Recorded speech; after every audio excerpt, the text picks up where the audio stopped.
परंतु ऐषारामाच्या त्यांच्या संकल्पना अगदी वेगळ्या आहेत. मगाशी राजूभाऊ सोळंके यांच्याशी गप्पा मारत असताना आमचं या विषयावर थोडंसं बोलणं झालं. तुम्हाला सुखासाठी जागा किती लागते? कमी जागेत मिळू शकता का? ते त्यांना म्हटलं की पूर्ण शर्त आपली गरज आहे. तर मोदीने इथून बाहेर काढून टाकलेलं आहे.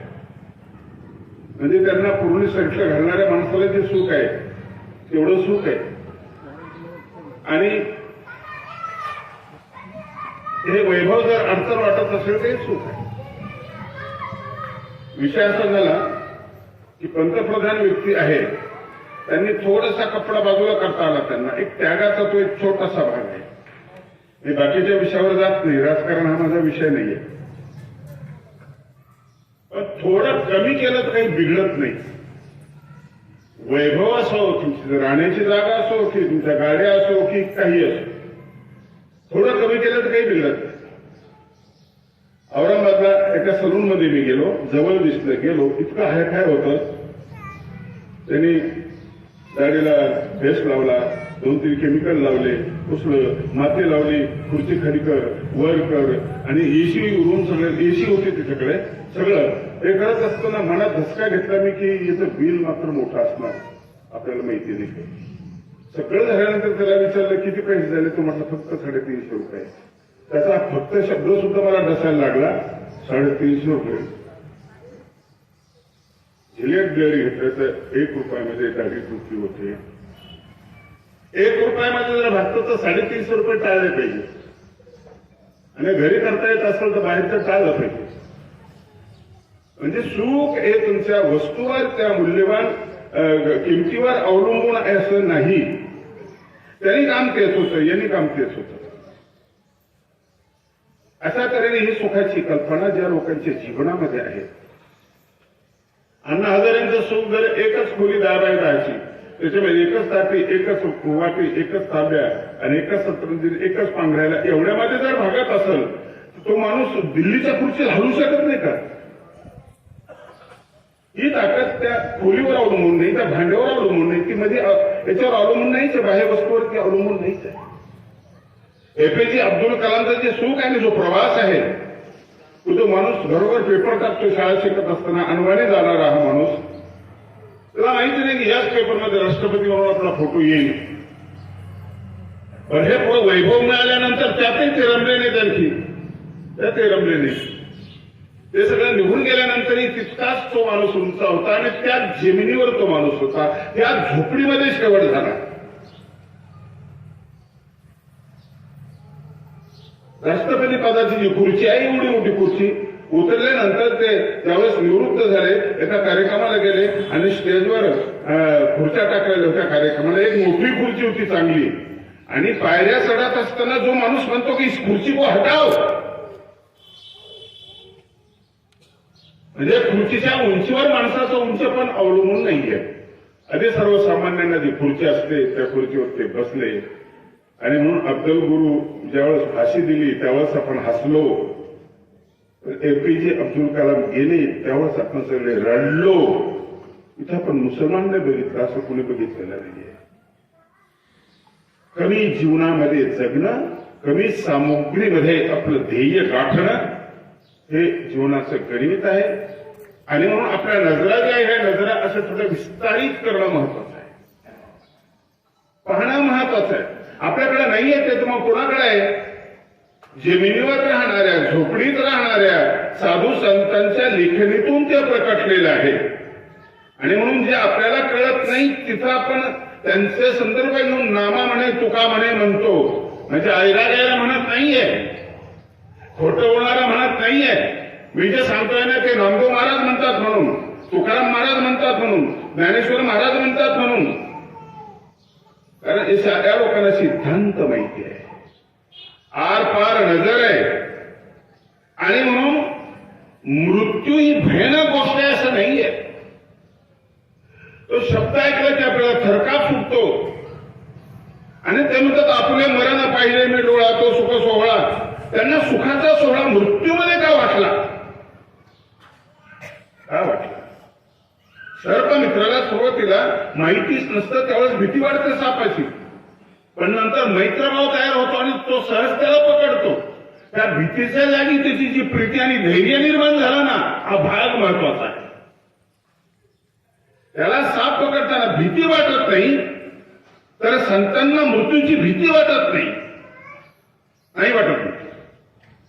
एकच न आवडणारी गोष्ट, तिचं महत्व कळलं की तुम्हाला ती आवडायला लागते. कारला आवडायला लागते, सापाचं विष आवडायला लागतं. ज्यावेळेस ते औषधीच्या स्वरूपामध्ये राहतं हे आपल्याला कळतं, त्यावेळेस त्याचं विषय आवडायला लागतं. कुठलाच वाईट नाही, त्यात चांगलं पाण्याची दृष्टी जी आहे ती दृष्टी महत्वाची आहे, आणि ती संतांकडे ती दृष्टी आहे. जन्म झाल्यापासून मृत्यूचा विचार त्यांनी केला.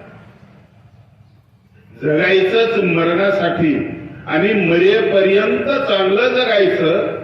मरणामध्ये मोक्ष आहे, मुक्ती आहे, तिथपर्यंतचा जो प्रवास आहे तो प्रवास महत्वाचा आहे. खूप साहित्य जमूनही कोणी अमर होत नाही होत. खूप प्रतिष्ठा तुम्हाला मिळाली म्हणूनच तुम्ही अमर होत नाही. कुठलाच मंत्री संत्री कुणीच अमर नाही. यांनी त्या मंदिरात जावं का ना जावं त्या पंथाचा विचार आहे. हे तिकडे जात नाही, ते इकडे येत नाही, हे त्यांचा ग्रंथ वाचत नाही, ते यांचा ग्रंथ वाचत नाही. त्यांचा आचार वेगळा, यांचा आचार वेगळा, पण मरण वेगळं नाहीये. मरण सगळ्यांचं सारखं आहे. कोणाला मस्जिदची भीती वाटत असेल, कोणाला मंदिरची भीती वाटत असेल, कोणाला कुठली भीती वाटत असेल, हा महत्वाचा भाग नाही. मृत्यूची भीती सगळ्यांनाच वाटते, मरणच नको आहे. शब्दकोशामध्ये हा शब्द सगळ्यात त्रासदायक वाटतो, आपल्याला सगळ्यात त्रासदायक वाटतो. संतांना वाटत नाही ना. मरणाच्या दारामध्ये ते ज्यावेळेस गायन करतात ना, किती निर्भय झालेले असतात. इतना तो करना स्वामी जब प्राण तन से निकले. तुमचा फोटो खरं तिथं काढायला पाहिजे, तुमचा चेहरा खरं तिथं बघायला पाहिजे की तिथे तुम्ही कशा आहात. तिथं तुम्ही निर्भय असले की तुम्ही जिंकला. प्रवास करत असताना ज्ञानेश्वर महाराज समाधी सोहळ्याच्या वेळेला ज्यावेळेस मध्ये जातात, त्यावेळेसचा त्यांचा चेहरा रडतात बाकी सगळे. नामदेव महाराज रडतात, सगळे रडतात, रडाय सगळी, पण त्यांच्या चेहऱ्यावरची प्रसन्नता तिथं मावळलेली नाहीये. थोड्या टेन्शनने आपला चेहरा उतरून, याचं कारण की आपले चेहरेच कच्चे आहेत. जिथं तो चेहरा विचलित होत नाही, तो कसा चेहरा असेल. ते क्षेत्र असो की पुरोरवा, कुठला राजा असो की, मला राजासारखं वागावं. मरणाच्या दारामध्ये राघोबाला ज्यावेळेस मारायचा प्रसंग आला, त्यावेळेस विचारलं की तू जर जगला तर काय करशील. कानाला खडालो म्हणायला पाहिजे, तुम्ही शपथ मी काहीच करणार नाही, आता या भांगडीत पडणार नाही. पण तिथेही तो माणूस होतो की बचेंगे तो और भी लढेंगे.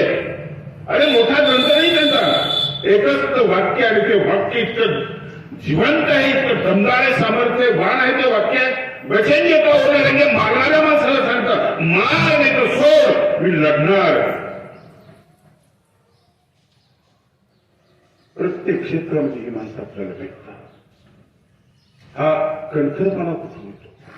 आपल्यात येऊ शकेल की नाही, आपल्यात येऊ शकतो. काय येत नाही याचं कारण त्या भूमीमध्ये सांगितलेलं आहे. मी आणि माझेपण ज्ञानेश्वरीतली उभी आहे.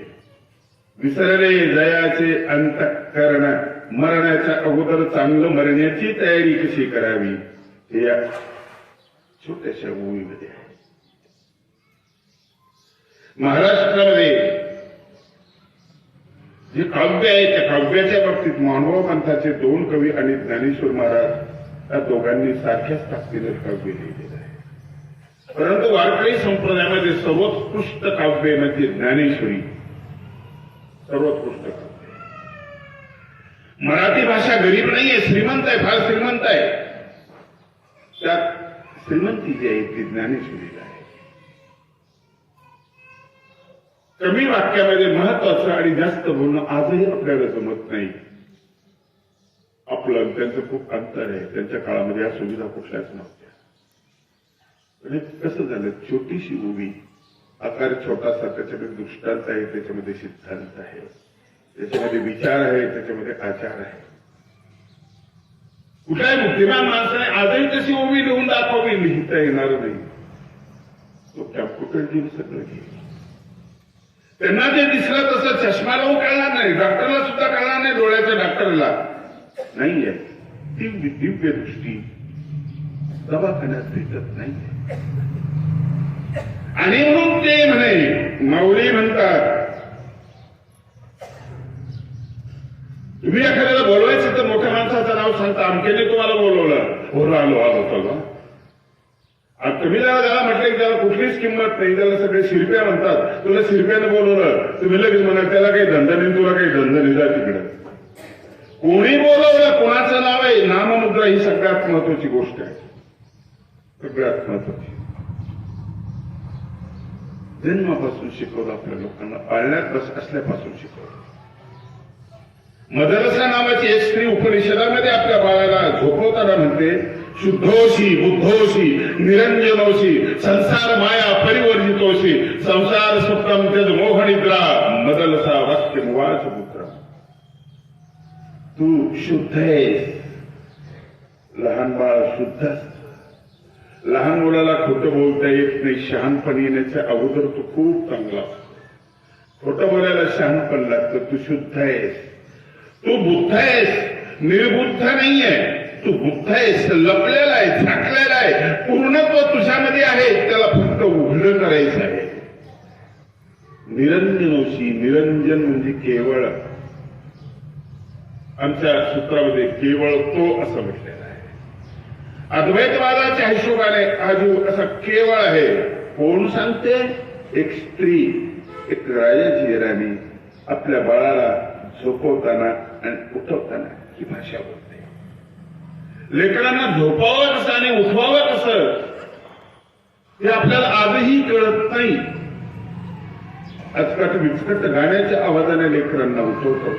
कधी दम देऊन उठवतो, कुठले काट्या म्हणतो आणि उठवतो. आपल्याला उठवता येत नाही. उभं राहता येत नाही. म्हणून देवाची एक वारी उभा क्षण भरी. ते कसं उभं राहायचं, कुठं उभं राहायचं, दार म्हणजे काय याचं स्पष्टीकरण अभंगामध्ये केलेलं आहे. आपल्याला पाहता येत नाही, आपल्याला आणखी ऐकता येत नाही, चालता येत नाही, नीट बोलता येत नाही.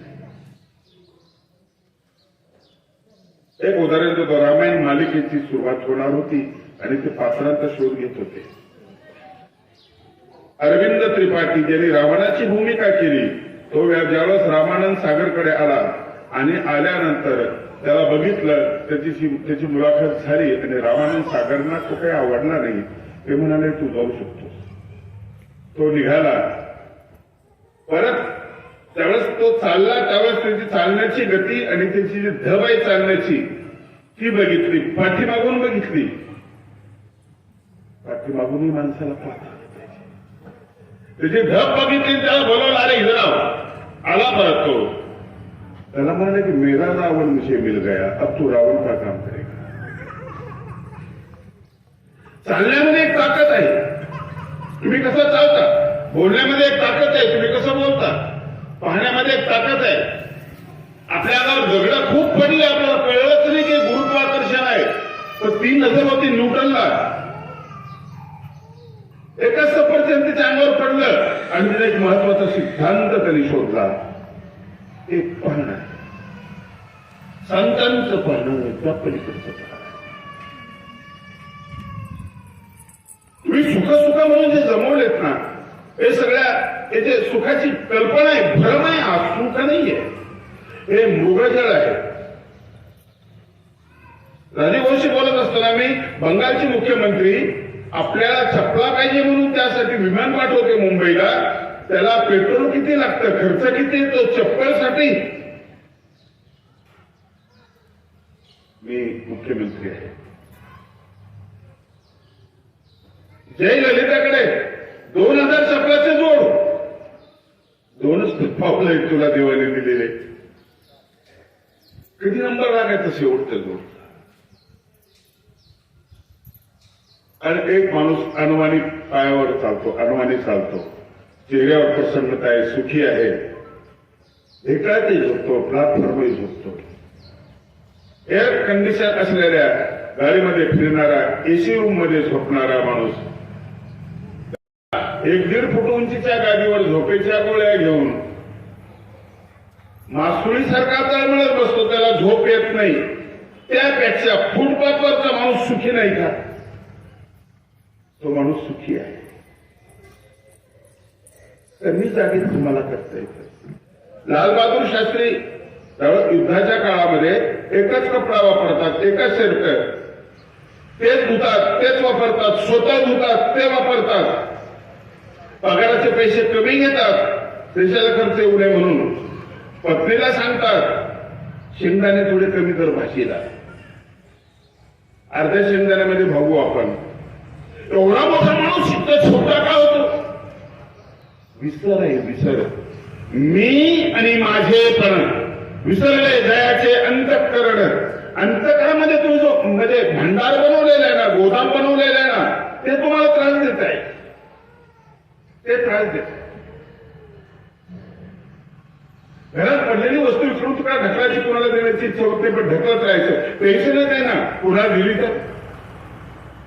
एखादी वस्तू तुम्हाला आठवतच नाही, महत्वाची गरज आहे, तुम्ही नवी आणता आणि नवी आणल्यानंतर परत ती 2 दिवसानंतर सापडते. आणि ही तर सापडली, तुम्ही स्वीकारत का नाही की तुमच्या मनाला नकोय की आता? तेव्हा तुम्हाला विसर पडतो, ती तुमची नाहीये. माझ्याकडे कशाला, ती तुमची नाहीये. किती अक्कल जमिनी सांगता येत नव्हतं काही जुन्या लोकांना, आता जमिनी कमी झाल्या. ती तुमची नाहीये. विनोबाजी म्हणायची की घेऊन टाकणार दुसऱ्याला, तुला आठवत नाही तर. तुला जेवढा आठवणार तेवढंच ठेव, तुझ्या मनात बसणार तेवढंच ठेव. 2 शब्द महत्वाचे आहेत ओळीमध्ये. मी, इथं आपण अडकून पडलो, मी मध्ये अडकून पडलो.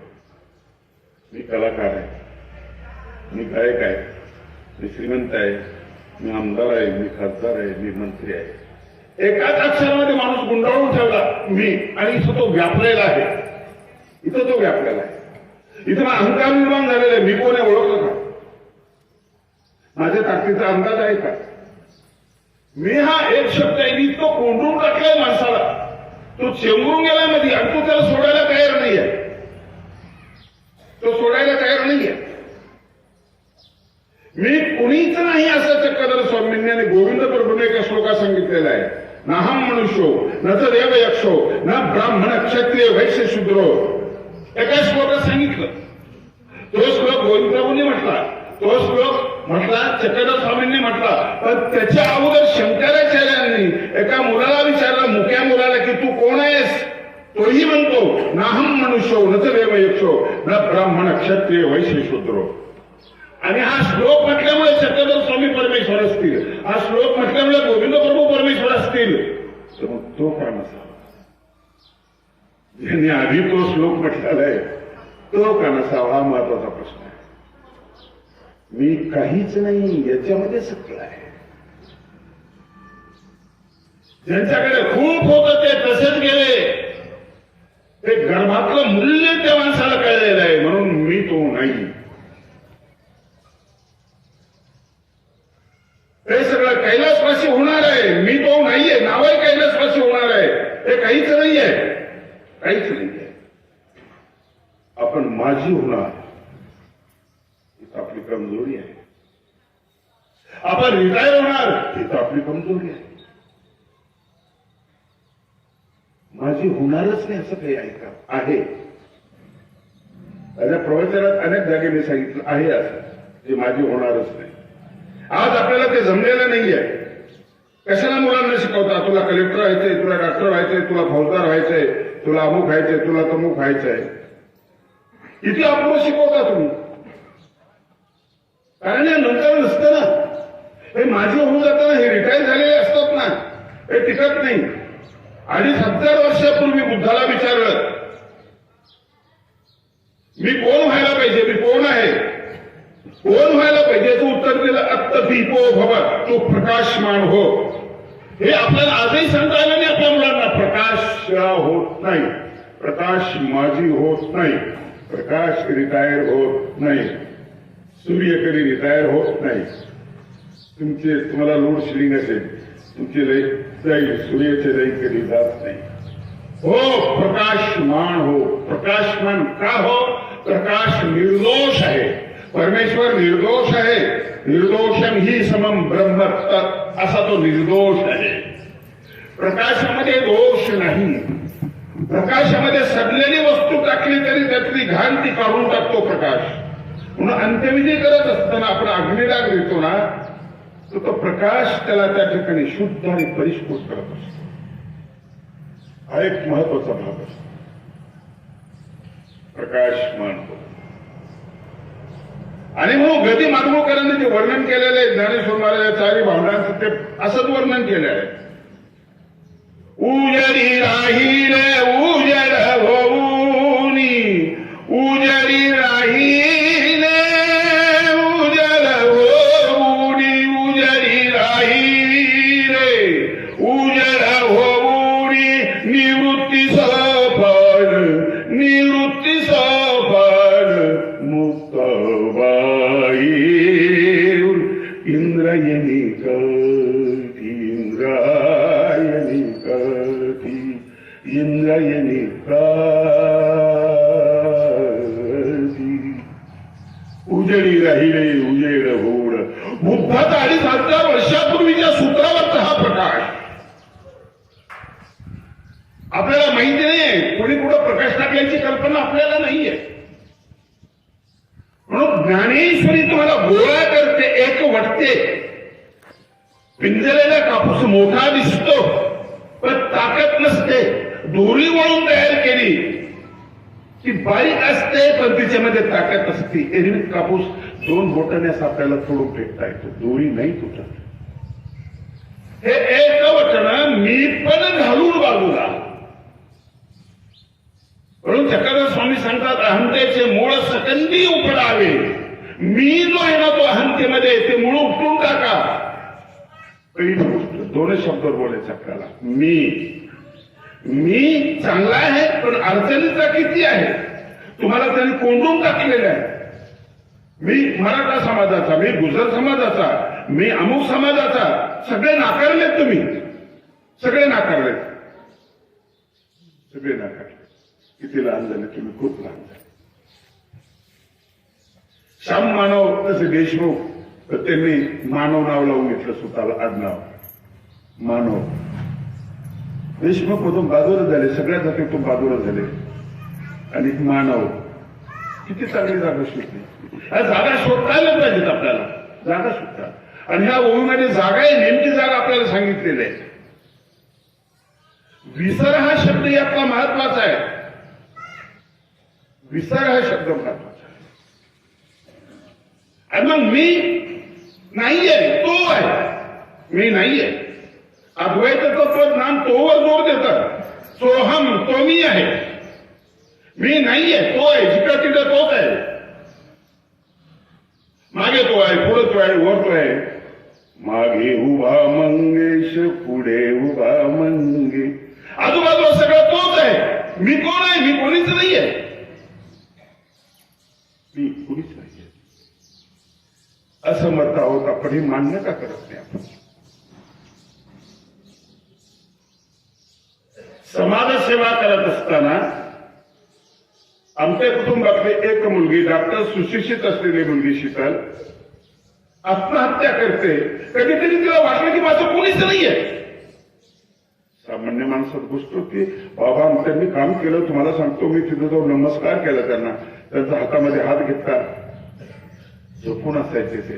आणि त्या स्पर्शामध्ये जी मला एक जाणीव झाली ना, फार मोठी झाली. एक अंतःकरणामध्ये एक आनंदाची लहर करणारा तो स्पर्श होता. नसायला पाहिजे याचं कारण असं आहे की ते नास्तिक होते, ते कुठल्या देवाला मानत नव्हते. पण आनंद हा सगळीकडे विखुरलेला आहे. त्यांनी जे केलेलं काम आहे, त्या कामाची जी ऊर्जा आहे, ती ऊर्जा त्यांच्या शरीरामध्ये आहे. गाडगे बाबाला देव मानत नव्हते, पण देव माणूस होता. अशाच्या अंगाखांद्यावर खेळलेली ती मुलगी आत्महत्या करते. सगळं असून आत्महत्या करते म्हणजे काहीतरी नाही केलं, काहीतरी नाही केलं.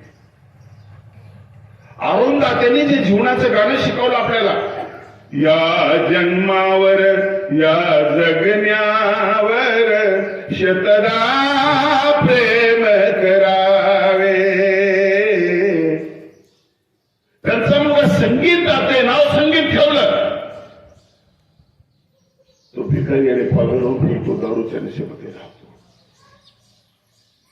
लक्षात घ्या ना, आपण असमर्थ आहोत. भैयोजी महाराजासारखा माणूस, त्यांचं माझं प्रवचन एक ठिकाणी झालं, 1 तास माझं प्रवचन त्यांनी ऐकलं, त्यांचं मी ऐकलं, ते खूप छान बोलले. तो माणूस पिस्तुलीत लावतो. आत्महत्या करणाऱ्या लोकांना वाचवणारा माणूस शेवटी या जागेवर येतो. मान्य कर ना, आपण दुबळे आहोत, ते सामर्थ्य आपल्यामध्ये नाही, मान्य करणं की नाही.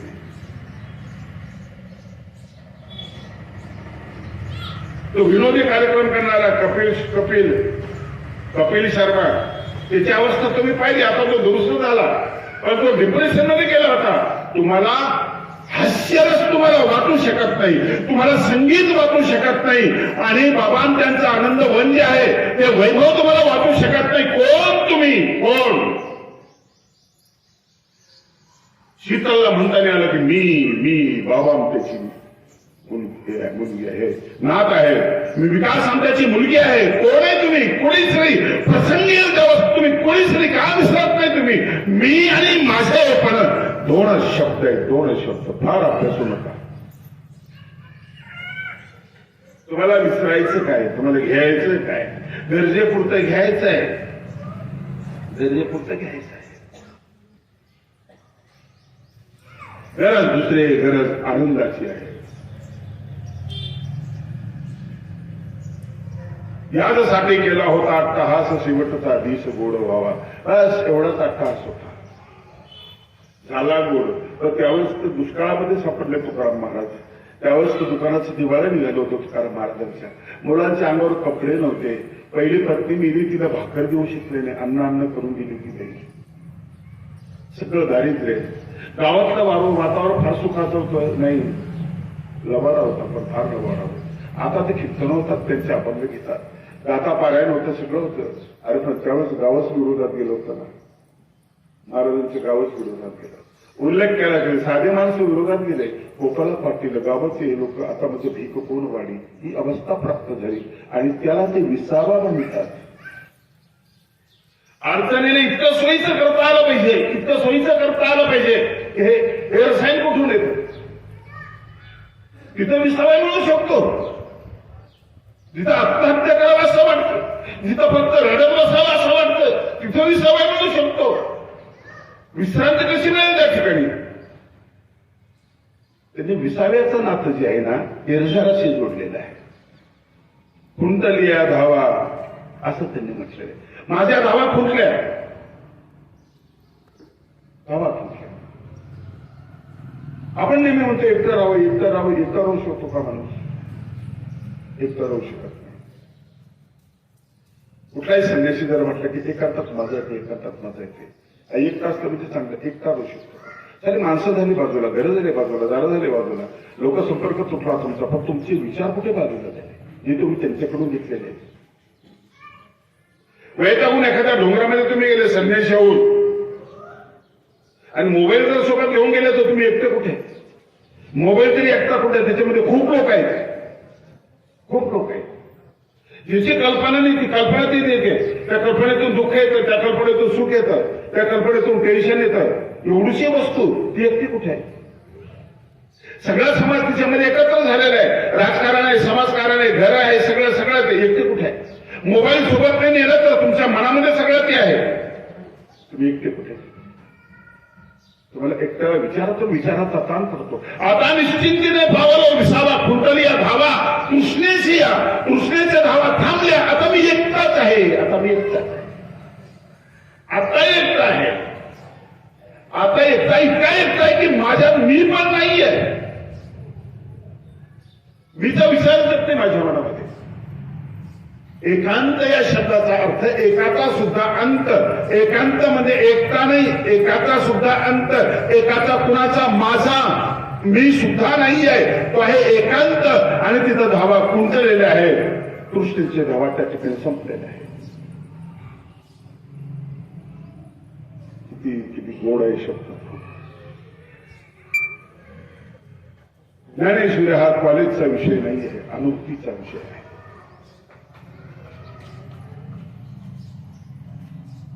का अभ्यासला जात नाही? का बरं आपण दुर्लक्ष करतो? का त्याला आपण महत्व देत नाही? का महत्व देत नाही? तिथं जगण्याची ताकद आहे, तिथं मरणाची ताकद आहे, मुक्ती हातामध्ये आल्याची त्या ठिकाणी अनुभूती आहे. तिच्याकडे आपण लक्ष द्यायला पाहिजे.